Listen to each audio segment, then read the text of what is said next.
Everybody, we've just had another state disaster meeting, and I just wanted to update you all. Severe tropical cyclone Narelle crossed the Queensland coast around 7 a.m. this morning, about 75 kilometres south of Lockhart River as a Category 4 system.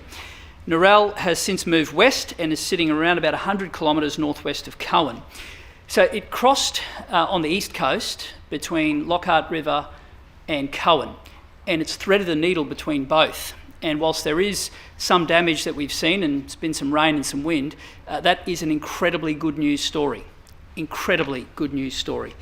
I want to reiterate, the system is now moving to the western side of the Cape, and that area will experience strong winds.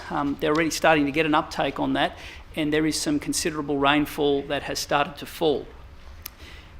With that in mind, there's a flood watch that covers a significant area of the Cape, and we are seeing that as a major challenge in the hours and the days ahead. I want to turn to some reports, and I'm going to start on the east coast with Cowan. Because police were pre-positioned there, and again, I'm very grateful for all of the work of the emergency services, they've already been able to start checking on people from midday. Initial reports are that we've seen some minimal damage. There is some structural damage and there are some trees down, but overwhelmingly the damage has been relatively minimal. Helicopters are attempting to get over these areas as we seek to access roads. I'm very keen to get into Port Stewart. As you know, we evacuated that community yesterday, and whilst it is small in numbers, that is right on the coast. Still part of Cowan, but right on the coast, and we're keen to get in there to have a look at the effects there. But again, everybody was removed from there. I'm pleased to say water is back on in Cowan, although part of the town still doesn't have electricity. There is powers out at Lockhart River, but I just sent a photo only moments ago of an ergon crew there on the ground already, and whilst there's more work to go, that presence will be welcomed, I can assure you. I want to turn to the west. The system will cross the western part of the Cape later on this evening, and I just want to send a message to those communities, particularly Arakoon and Weipa, but all of those communities, that the system, the intensity will continue to pick up, as will the rainfall. So the challenges remain the same as we saw on the east coast: wind, storm surge, rain, and then flooding. But those communities are prepared, and the reports we're getting from the ground, and we just had an update from all of the councils overwhelmingly, is that people are very well prepared for it, and that's something that we often see in the far north of the state. To damage assessments, they are underway and will be done as quickly as possible. Just a couple of notable reports. The Archer River, in a period of 6 hours, jumped from 5 metres to 13 metres. As a result, water went over a bridge, and it's a relatively new structure. And to see that quantum of water rise in such a short period of time shows you how swollen the systems already are and how much rain fell in such a short period of time. Just south of that area, we had a report of a family on a cattle station. They had to leave their residence and take shelter in a shipping container. We're told they're okay, and they've communicated with us. They are okay, but a difficult situation for them. Turning to power, there has been an amazing amount of work done today to reconnect a lot of power. Some has been disconnected to facilitate that, but Energy Queensland workers are certainly swinging into action, and we've already seen power restored to Hopevale and Afternon. We've had a briefing from Energy Queensland. In the next 24 hours, crews will be in Cowan and Lockhart River, and the aim is to reconnect those areas as quickly as possible. As I said, part of Cowan has power, but there is a part without it, so that is very important. I just want to read through the next bit, which is roads. This is something that's going to be a challenge for some time, but the Peninsula Development Road is closed between Laura and Cowan and Weipa. Road access between Cairns and Cooktown to the Cape communities of Cowan, Pomperow, Lockhart River, Arakoon, Weipa, Napparin, Mapoon and Northern Peninsula area remains impacted by flooding. The Burke Developmental Road is closed between Normanton and Chillago in multiple locations. and that restricts road access to Kawanyama, as locals know. The Mulligan Highway is closed at the McLeod River due to flooding preventing road access from Cairns to Lakeland, Cooktown and Cowan. Little Annan River is rising, but it's likely to close most likely today, but if people can stay on the disaster.qld.gov.au website for updates. Just while I'm talking about roads, I do want to mention, as I did earlier today, the situation in the southwest of the state. We still have communities that are isolated, and in the case of communities like Junda, the water still hasn't reached its peak, and this is from an event that started 3 weeks ago. And we're very mindful about the impacts and challenges there, and we haven't forgotten about the need to continue to make sure that wherever the moment access is, the moment water falls, we'll be in there doing road repairs. I can assure you to reconnect those communities as well. Back on this event, aviation. Cairns to Weipa and Cairns to Horn Island scheduled services have been cancelled. Cairns to Bamaga, a decision on tomorrow's service is expected this afternoon. A decision on Sunday flights, Cairns to Bamaga, Cairns to Lockhart River and Arakoon is expected on Saturday morning, and we'll make sure that's communicated. Scheduled services to Bamaga, Lockhart River, Cowan, Pomperow and Cooktown have been cancelled. The Cairns to Kawanyama scheduled service is being reviewed. To ports, closed, Weipa, Amram and Scarden River ports, and the only movements there are the emergency, those of emergency nature. But reopened, Port Douglas, Port of Cooktown and Cape Flattery. They are reopened, and that's some really good work. Just on, you would have seen some of the scenes in the northern beaches of Cairns. There's some significant erosion there, and that happened in the early hours, late last night and then the early hours of this morning. The head of the Reconstruction Authority, Jake Albert, is actually on the ground, and he's already begun liaising with councils. But there's some impacts to infrastructure there, and you would have seen some of the images of huts and the footpath there, and there has been some damage in the northern beaches of Cairns. So before I hand over to Matt for briefing exactly where the system is, just a few final messages from me. While we've threaded the needle on the east coast, we continue to remain vigilant about the impacts on the west, and we are determined to make sure that we get through the event in the way that we have so far. We have pre-positioned assets right across the area. We have pre-positioned people right across the area. And combined with the fact that these residents have overwhelmingly done an amazing job in spreading the message and preparing, we have every faith in things going well. I do want to make this point, and it's an important one. I said there'd be no daylight between response and recovery. Well, the response hasn't even started on the west coast, and we are already in recovery mode on the east coast. And that shows you how serious we are about making sure there's no daylight, and how serious we are about having those people there on the ground to deliver what is needed. Finally, tomorrow morning I'll be chairing the state disaster meeting from Cooktown, and I'll spend some time going throughout those communities, and I just wanted to make the observation. I had a call from the Prime Minister this morning passing on his best wishes, and I think that's something I want to acknowledge and say thank you to, as it is the presence of the Federal Minister and all of the councils who have been part of those meetings the whole way through. We promised people we'd be on the ground. We promised people we'd see this through. We promised there'd be no daylight between response and recovery, and that is exactly what people are going to see. Thanks very much. Thanks, Premier. So an afternoon update for severe tropical cyclone Narelle. As the Premier mentioned, it crossed the far north Queensland coast around 7 a.m. this morning. The eye of the system moving east-northeast of Cowan as a Category 4 system, with wind gusts in excess of 250 kilometres per hour near the core. At 10 a.m. this morning, the system had weakened to a Category 3, and it moved about 50 kilometres to the north of Cowan.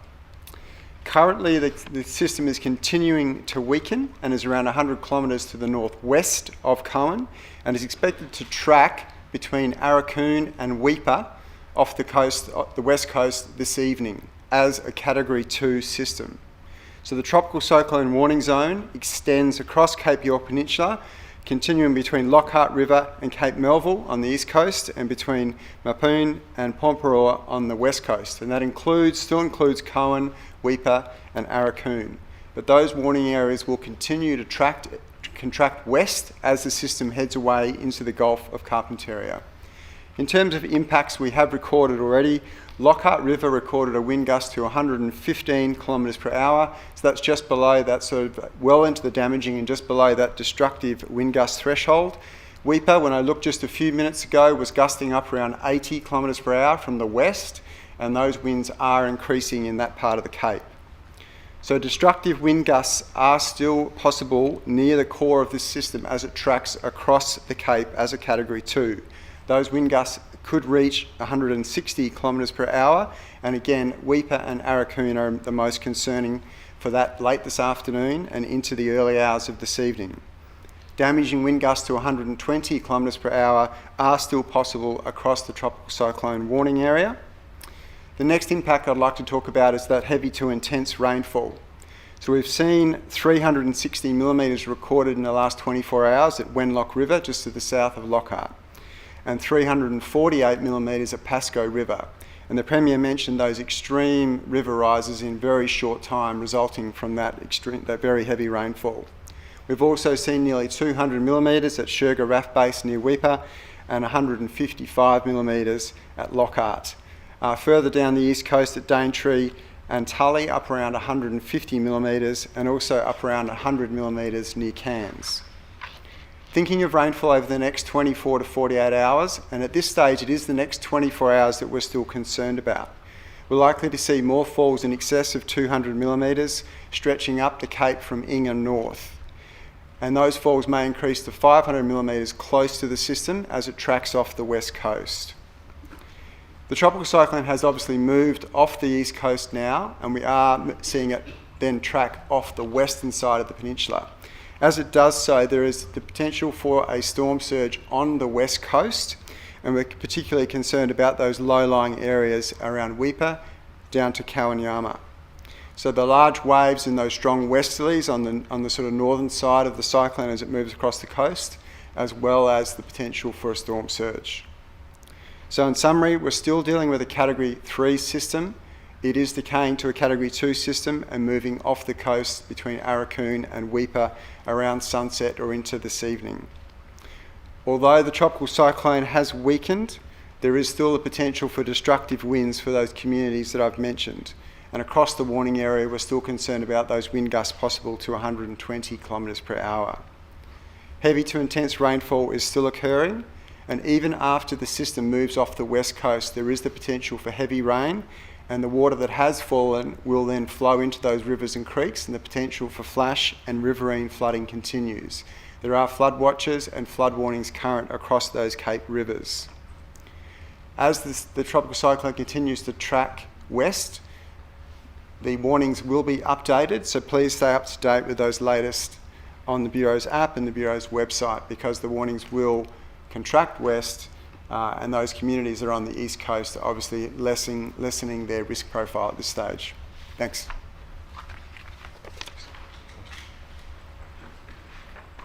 Good afternoon, Chris Stream, State Disaster Coordinator. So we, and as has been briefed by the Premier and Matt from the Bureau, we are not out of the danger zone yet.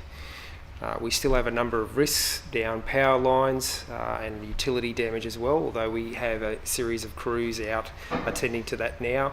Obviously on the western area of the coast, our emergency service crews are still sheltering in place as we speak and as that cyclone continues its westward movement.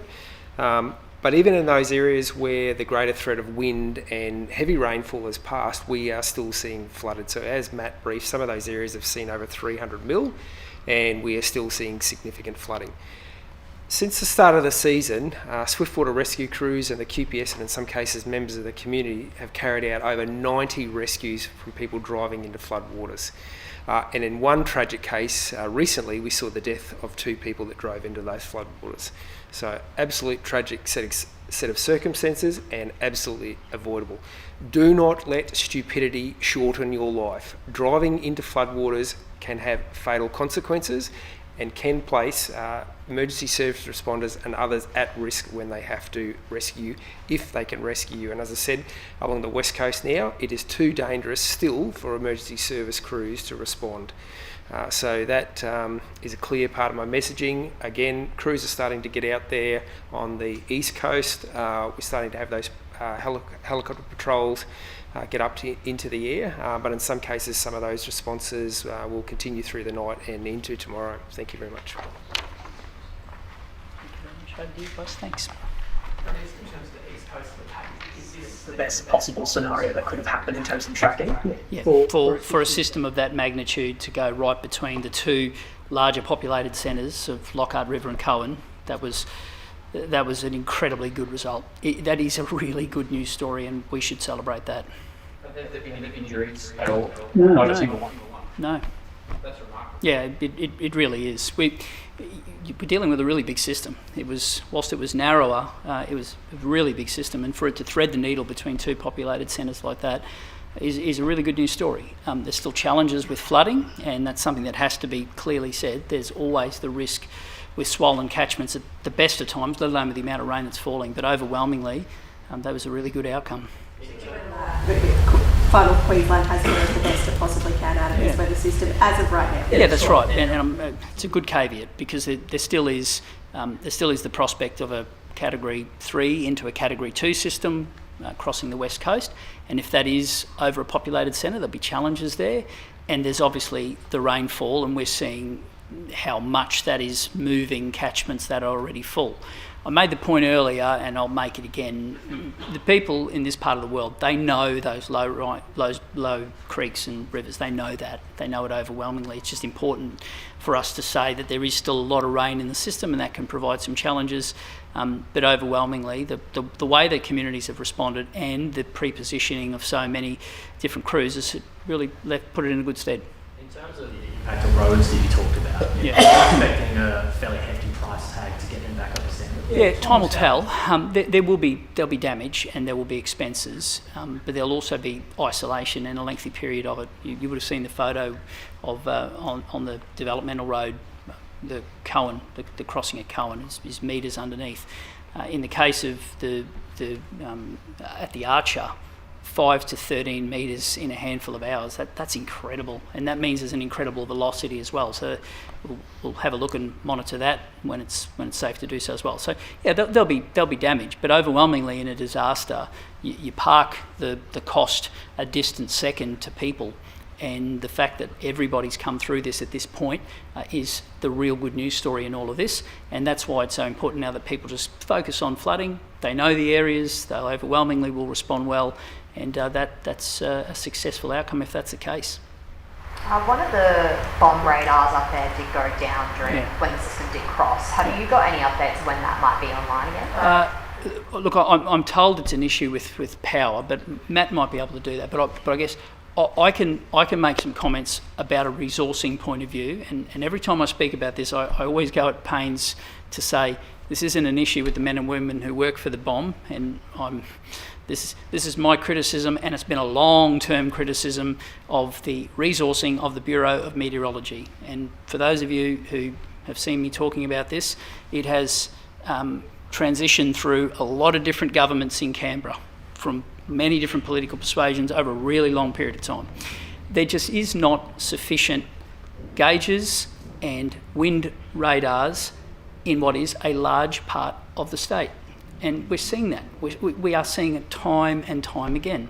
And whether that's our friends in the northwest and the southwest of the state who are trying to determine how high water will rise and how quickly with limited gauges, whether that's people in this situation who don't know about wind speeds and would love nothing more than to have radars from multiple different angles determining how big a system is and where it's going. A lack of investment in those resources is challenging. And I won't take a backward step on that. I think an investment in that will save lives, and I'll continue to advocate for it. Premier, we've seen your government respond from previous disasters, bringing in heavier penalties for copper thieves during disaster. We've heard about all the people driving into floodwaters. Would your government be open to new or increased penalties who are risking first responders' lives? Alex, we haven't turned our attention to it, but I think Chris mounted a really good case for how impactful it is. What I always do is I actually ask people to see it not through their eyes, but through the eyes of the people who have to come to their rescue. And some of the images that we've seen in the last few months, just if you don't do it for yourself, do it for someone who else has got a family who has no connection with you but is risking their life so that you can go home to your family. And I'd like to appeal to people's goodwill and intelligence, and I think the vast majority of people do respond to that. And the instances, for every idiot who goes in, there's many thousands who don't. So we haven't turned our attention to it, but I'll keep explaining to people why it's the right thing to do, not just for them but for others. For Weeper now, what are things looking like there, and what do you want those residents to be aware of as that cyclone track? Yeah, we want them to stay put for now. They've got their plan in place and they should stay. We don't know where that system will cross, and whilst it's smaller than the system that crossed the east coast, if you get a Category 3 or a 2 system go straight over the top, that'll still provide some really big challenges in the short term with wind, and the amount of rain that is in the system will provide challenges there regardless where it crosses. So we're just asking people to stay put and continue to take the advice. It's still some time before that system will cross the west coast, somewhere into tonight. Experts have said the storm was made worse because of global heating with super high temperatures in the ocean. What do you make of that? I make of it that I have to deal with the challenges that are presented to us, and I'll always do that. And I'm mindful that we have been burdened with a lot of these in a short period of time, and as a result we have to respond accordingly. Yeah. I know we're focused on this system, but you did mention yesterday there is another system way out to sea. Have you got an update on that? Sure. So the latest guidance on that has the potential for a system to form in the Coral Sea from about Tuesday, Wednesday onwards. It is around about a 10 or 15% chance of forming into a tropical cyclone. The model guidance still has a large spread on where that system moves, but it is starting to firm up with a southward or southeastward movement, so forming in the Coral Sea and then tracking away. But at this range, we're talking 5, 6, 7 more days away, that sort of information needs to be updated regularly, and that guidance does change. Just on the track map for communities like Arakoon and Weeper, where does it look like the current system is going to? Is it both of those communities, or is it looking like it's going to dodge those communities? No, it goes just north of Arakoon at this point. Right? So the system did drift a little bit further north, and we talked about it moving north of Cowan. So it drifted a little bit north, and that changed the track to slightly north of Arakoon, between Arakoon and Weeper. It does look like it's only 10 or 20 kilometres north of Arakoon at this stage, but those forecasts will be updated as we move into this evening. 115 k's an hour, you mentioned at Lockhart River. Is that the highest recorded? It is the highest recorded, and it was well removed from the core of the system. Right, so that I'll be very interested to see the damage reports and the aerial photographs afterwards, because that swathe that stretches between Cowan and Lockhart River, I would almost certainly think there'll be some extreme damage through that area, particularly near the east coast. What about the Northern Territory? Obviously, this is going to go into under the Northern Territory. Where it's going to hit? Is it sort of guaranteed that it's going to hit in that track map where it is now, or could it move away from that? Guaranteed no, because you will always update those track maps as the system crosses. But moving across the Gulf overnight Friday into Saturday, and then potentially affecting Groot Island, and then across the top end towards Catherine, which is concerning in terms of rainfall there as well. But at this stage, there is a tropical cyclone watch that extends all the way along the east coast of the top end. Last 2 guys will get going. The other system that you mentioned, appreciate it's a few days out, Sure. and a lot can change, but are you planning, is it looking like crossing or hugging the coast and coming south? It looks like it will move south and stay over water, so stay out to sea. But like I said, that is at this range, I wouldn't be putting too much credit in exact movement. One more